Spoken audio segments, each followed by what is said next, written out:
Hey everyone, it's Oakley, and today was my first day of pre-production. So I conducted my pitch this morning, and yeah, I got the all clear to start my pre-production. So that's always a good thing. So I started off today by setting out my pre-production slides. So we start off with obviously the main one that connects to the rest of my project. So you've got my pitch script here. It's all connected at the minute until I put it on my website, and then we move on to the audio materials. But I actually skipped this because I wanted to focus more on the visual, so I could focus more on the audio after I've established what I need. So we just skip through this. So for the visual materials, I started with the rough sketches, so I have a general idea of what levels I want to create, so I can go back to the audio pre-production and then develop them, because I'll know what levels I need and what enemies I'll have and stuff, so I know what sounds I need basically. So we started off with my cubism inspired level sketch. So I just drew a very simple level layout essentially that shows the S for spawn point, D for death, and the key, and then the two lines in the wall to show the door.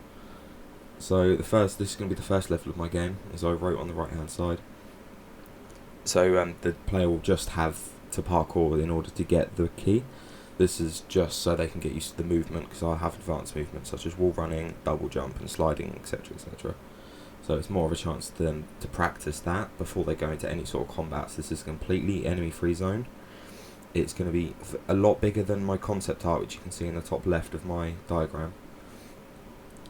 So yeah, it's going to be very hardcore based, and yeah, that's essentially it. I just wrote about what the player needs to do, and then why it was important, because it's just, like I just said, the player needs to practice the movement before they have to deal with enemies as well. So I first designed that today, and then I moved on to a symmetry inspired level. So essentially you're in this room and there's 4 doors. Everything in that room is symmetry except for a few minor objects, so the player needs to use their curiosity, since that's what theme I'm aiming for, to find out what's wrong in that room, pick it up, and then you use that as a key almost for certain cards and doors and stuff. So obviously I'm going to need to develop a picking up and dropping system in order to open doors and stuff.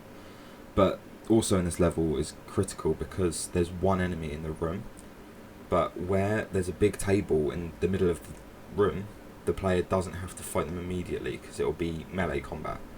So if they need to just run around to get used to the combat, then they can, and it gives them an opportunity to get used to the combat rather than them struggling on the first level, like in the cubism one.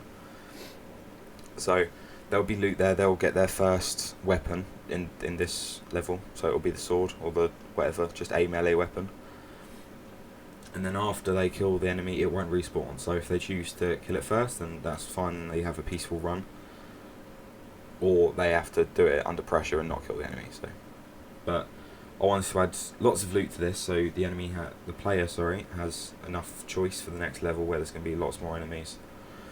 So yeah, I just designed this. There's 2 dummy rooms. Well, obviously there's 4 dummy rooms, but then there's also a secret entrance to the actual end of the level. But the clue will be hidden in the enemy's corpse, essentially. So when the player kills the enemy, it will drop the clue, where they have to read and figure out, basically. So it's more puzzle based, this level, to infuse the curiosity theme. But yeah, so that's it really. The player can explore, they can loot up. So yeah, that's essentially it really. So this is the 3rd level, my personal favourite, because it's like a goo, acid, paint sort of world. So the player starts and basically has to navigate around all the acid pools that also deal damage to them, and the enemies. So there'll be goo spiders, as you can see in the top right, with cannons that just shoot acid at you. So obviously the dodging and using your movement will be quite important in this level. But what's actually quite important is the big enemy boss. So the BE in the bottom left of the flat plan of the map is the boss enemy technically. So this is going to be like a criteria list for this level, so not only do they have to access the little green square, I'm not sure what I want the escape plan to be for this level yet, but I can work on that for my pre-production. But yeah, they're going to have to kill the big enemy in order to progress, but the little ones don't matter, similar to the last level. But obviously they'll get loot from killing the big enemy, and it'll be worthwhile their time, so it won't be a complete waste of time to do it. But yeah, that's that level. So yeah, there's another secret entrance. There's 2 different entrances for this one. One takes you to a hidden loot, and one takes you to the actual exit, so it will just be the player exploring and finding, just exploring basically the world, yeah.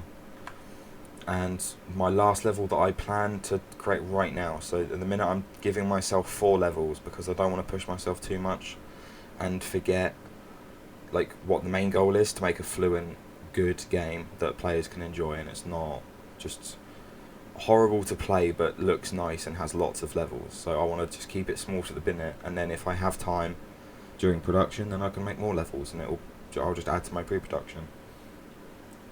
So this is like an Alice in Wonderland inspired level, because the whole film is based on curiosity and peculiarity, which is my whole game idea as well, so I thought it's quite fitting. But what's quite good about this one, because it's the final level, I wanted it to be quite tense and build up towards a big final boss. But because it's this game, I thought the final boss could be a giant slug with a hammer. And since it's based on the chessboard, I thought the hammer could slam down on the tiles, and then the map slowly shrinks basically. So the player has less room to move about.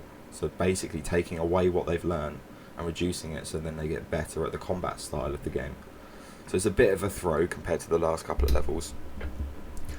But yeah, essentially, yeah, they just explore the map. It's going to be quite big. It's probably going to be the biggest one. There'll be lots of loot to explore. I've only labelled 2 at the minute. And yeah, it will just be crazy. It's just going to have little hints to Alice in Wonderland here and there. It's also going to have my own designs. But this level is pretty much where I just go crazy on making the weirdest level, I suppose. But I want to make it sort of still relate back to Alice in Wonderland, so the theme of big and small. So where Alice obviously eats the cake and drinks the potion, she gets bigger and smaller. So I was thinking about having, so from my research I had a comically large fork as an idea from a weapon from one of my audience. So I could also include that into my game, which attracts that side of my audience to my game, because they'll look forward to playing this level and using a comically large fork to attack this giant slug with a hammer, essentially. So yeah, I was quite busy today. I'm glad I got all 4 of the levels planned out. I plan to create the sort of like a character design sheet tomorrow, for also in rough sketches. I'll make sure I've got lots of rough sketches and then convert them to digital experiments, which is my next section of pre-production. So yeah, busy day. I'll keep you updated tomorrow, I suppose. Thank you for watching.